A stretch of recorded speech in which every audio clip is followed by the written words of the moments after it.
Coach Elliott told us that part of the off week was going back and doing some self-discovery and looking at the first half. When you did that, anything jump out at you? Things to work on? It's painful. You always look at the bad stuff again. No, it's good. It's obviously you're looking at tendencies that you might have, and but as much as anything, going and looking at the areas that you need to continue to work. And things that are on tape that opponents are going to see, and so whether it's structurally or it's a particular player or it's a scheme, whatever. So that's been part of the. Do you feel better about your secondary now than maybe you did 2 or 3 weeks ago? I think that we're improving, incrementally. We're still not a finished product as a defense. But that's just again there's been growth, there's been improvement, and but that won't. You'll need to continue to make those incremental improvements. As we continue to go and develop in depth and things of that nature too. So I like our guys, and like where we're at mentally, where we're at physically, and. They have a tremendous attitude, a willingness to go to work, own, where the weaknesses are, mistakes that are made, and that gives you an opportunity to grow and improve. You held the freshman Hartman to just 74 yards passing, but Finley and NC State figured to be a much different challenge for your secondary. It's different, it's different. It's more of a pro-style system, and they definitely have RPOs. Wake Forest does, like everybody does, but it's a different system and different quarterback. Sam's a terrific player and he's got a great future ahead of him, but he doesn't know what he doesn't know yet. And where this week's a much different challenge. I guess he's 23, 24 years old and has played a lot of football and very experienced, very talented player. Is it beneficial for the body to be placed kind of midway through the year as opposed to really late or really early? Is that not really? I don't know. I spend no time thinking about when it is. It's always a good time. You won't hear a coach say, "Oh, this is a terrible time for a bye week." It's always a good time. And again, just gives you an opportunity again to go and look at yourself and try to make some improvement. And, just get better. Get guys rested and and get ready for this stretch run. So. NC State's number one in the nation on third down. What makes that offense so tough to get off the field? Just Finley's experience. It's precision. It's execution. It's precision. It's a quarterback that shows great experience in his decision making. So the system is one thing, but the guy that's pulling the trigger, and making all those decisions and throwing with accuracy and throwing on time. Is a big part of it. He's got an experienced group of receivers, an experienced group of linemen up front, and again a quarterback that sees the field and really understands ball. Brent, how much of a physical challenge do those receivers present? Yeah, it's they can get behind you and they can outfight you and they can create separation.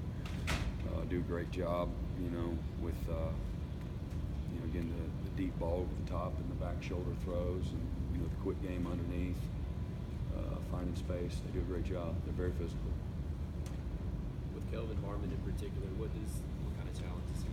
It's all those things that you said. He's big, he's strong, he's fast, he's instinctive, got great hands, understands leverage, and understands how to run routes, and they've got great cohesion on offense. I would say it's like having Deshaun and Mike Williams and the rest of the guys. From just a cohesion standpoint and an understanding of where we need to be and where each other's going to be, and versus this look we want to do this, and versus that look we want to do that. So that's what you see. Brent, does Finley and an older pro-style guy remind you particularly of anybody that you've faced here or at Oklahoma? I don't know. He's just really good at what he does. He's again accurate, poised. He's tough. He's got good quickness. He certainly takes what's there, but he's a very aggressive, very confident.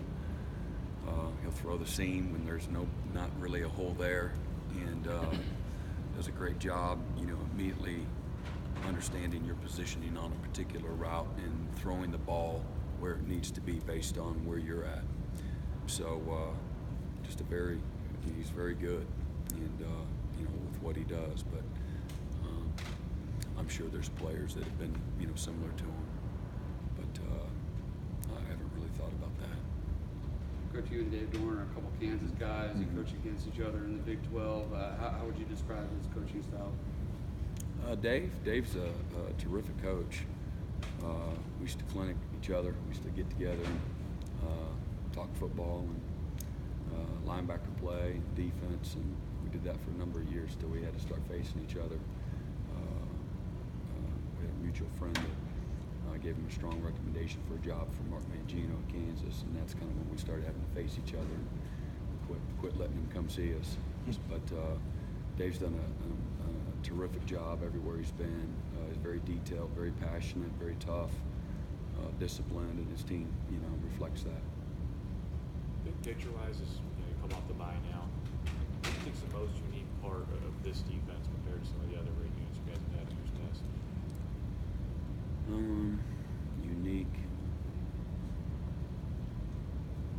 I think there's a bunch of guys that really truly enjoy each other and practicing and just being a part of this football family. I mean, just outwardly show it, and that's probably the most unique because I don't think they stand alone. And guys that like to work. We've had some other units that really like to work in the grind and take pride and respond. And this is one of the funner units because of all those things. They do like to work. They do like to coach them hard. They do have a high standard for themselves, and but they like to have a lot of fun and know when to get serious and focused, and when it's okay to have fun within the moment. So I guess if there's a uniqueness, that's part of it.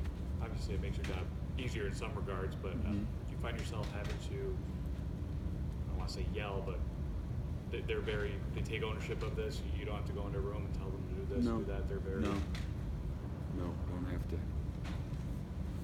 They're really, they trust us. We tell them they better put the big boy britches on. They know we're serious. We don't, if we tell them we should overwhelm a team in this particular spot, they know that they can take it to the bank. So it's a group that you don't have to trick.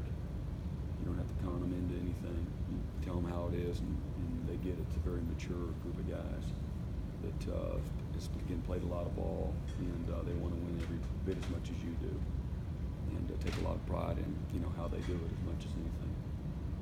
Brent, 6 games into the season, you guys had the luxury of being able to empty the benches on a few occasions, and you got to see a lot of these players on the field and evaluate them for depth purposes, but also going forward. Is there anybody outside of someone like Xavier Thomas that's really flashed in your eyes? Well, we just got Jordan Williams back. I'll start up front, and so we just got him back. But we were really excited about what he had done up to that point. Him getting hurt, I guess that was the Furman game, and so unfortunately that kind of stunted his growth a little bit. But he's come back and he's looked good. Niles has really flashed, and again, thinking moving forward, where we got to really replace a lot of guys. Excited about the progress that he's made and needs to continue to make.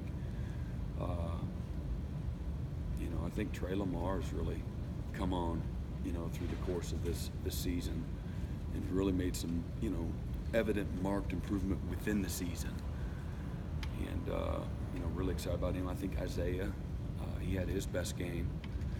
He didn't show up. I don't know what the stats show. Even Wake Forest probably didn't show up as much, but had one of his better coverage days with what was at stake and covering Dortch, and really saw him make some mistakes in the Georgia Tech game and just have a great sense of humility to him. Just a lot of little things pre-snap and post-snap, and he's a fun guy to coach. He's still very young and raw at his position, but he's really bought into the coaching aspect and preparing, just the preparation and the detail precision that position takes. And so, we'll continue to see him kind of take 10 steps forward and 2 steps back and 5 steps forward and 1 step back, and that'll be part of that growth process for him there. He's at a high stress position, but I've seen him, improve and developing, again, depth in our secondary, the consistency that AJ is playing with, and Trayvon's a better version of himself than what he was a year ago this time by long ways. Mark as well. Mark really played pretty good, and got to continue to get those young corners more reps. Trying to think, linebacker Shaq Smith has continued to show up, and is again a young guy. Just thinking about guys that haven't played quite as much. Jalen Williams, his time that he's gotten in there all season, has really done well for us. But am I missing any other young guys? Nolan Turner, really super pleased with him. Some people think, oh, Syracuse got behind him. It's just a young guy playing young. So the first play he's in against Syracuse, they ran a little 8-yard curl route, and they caught it, and he tackled him in space. And so they come right back, and then they ran a fade concept where he's thinking of sitting and squeezing the curl, and the guy just gets behind him, and that's part of that growth. It's like you can't change what you don't guess. You gotta play what's in front of you. So, but we've been really pleased with Nolan, and his improvement's been really good. Really trust him. And as far as the young guys, Kayvon Wallace is really playing well for us. And again, just compared to where he was a year ago, he made a lot of good plays in this game. I think during this game, we switched him. We switched Van from strong to free. Tanner had the big nub on. And so Van went over during the game and played free, and we put Kayvon in as a starter during the course of the game, and kind of really took off as a back end when we did that. But really pleased with, again, how he's playing, as well. Mentioned one of the characteristics of Dave Norris' passion. What is your message to your defense, knowing that you're going to be facing a very intense, passionate NC State team? I expect every week to play an intense, passionate group of guys that that treat us like the biggest game of the year, and that's a compliment to our guys. And again, to me that's how I try to coach. To me that's the only way to coach. Again, to coach with great intensity, to coach with great passion, with great toughness, and to try to show them countless examples, our players, of what they're getting ready to face. They don't need me to tell them. They already know. They got great respect for NC State. They know that NC State's given us everything they got the last few years, and this year won't be any different. They're playing a veteran group of guys that are really good, very skilled. They got great leadership and a lot of pride, and they're 5-0, and two of just a couple of undefeated teams in Power 5 in the country. So I won't really have to tell them the makeup of of Dave Dorn and that, other than they know that NC State will be here ready to play. How much will composure play into the outcome? I think that's a big part of it. Handling the moment. I take nothing for granted by any stretch, but we've had great experience in a lot of big games where there's a lot at stake, and I think the bigger the stakes, the better our guys play. I really do, and I think when our guys are challenged, that they've responded more often than not. And again, take nothing for granted. There's a process in how you play well on Saturday, and it's not just being excited to play. You've got to execute. You got to be precise with what you're doing. You got to be violent with what you're doing, and then you got to do it and handle the highs and the lows of every game. It's never just like we talked last Saturday morning going into the Wake Forest game. This game, it's not like Wake Forest isn't going to show up for you and just going to lay down and let the offense go up and down the field and you just smoke them in 3 and out every snap. You're going to have to fight until you can get control of the game. They're going to fight back. They're going to punch back. They're going to have plays. They're going to have answers to what you're doing, and don't panic, man. You got to handle the moment and handle the adversity. You have to compliment each other on both sides of the ball. Don't worry about what they're doing. Just worry about how you respond to what's in front of you, and so that when you get to those moments and it's not coming quite as easy as maybe everybody promised you that it would, that you can handle those moments. And I think that's a big part of the psyche of coaching and developing a team to play week in and week out is to learn how to just play within the game, in the flow of the game, and not. Sometimes I think it's easy when you've been a part of winning so much, and everybody else, and of course you got again and I know it's been talked about, the percentages on making the playoffs, or percentages win the game, or the betting lines that are out there. Those have zero to do with the game itself, and so you gotta. To me, you're naive as a coach if you believe your players are not exposed to that. So to me, it's like you can't tell them every week you're playing the Pittsburgh Steelers, but at the same time, I think you can try to teach and coach and lead them with the poise and the emotion and the understanding that you're gonna have to, if you want to win, you're gonna have to fight for your success. It's not, this team is not gonna just lay down for you. And so anyway, and again, when you show them, you give them video evidence in your presentation. It says, see what I'm talking about? It was easy for us, Wake Forest. Our players have a lot of respect for Boston College defense, for example. And Wake Forest went up and down the field on Boston College. They went back and forth. It was a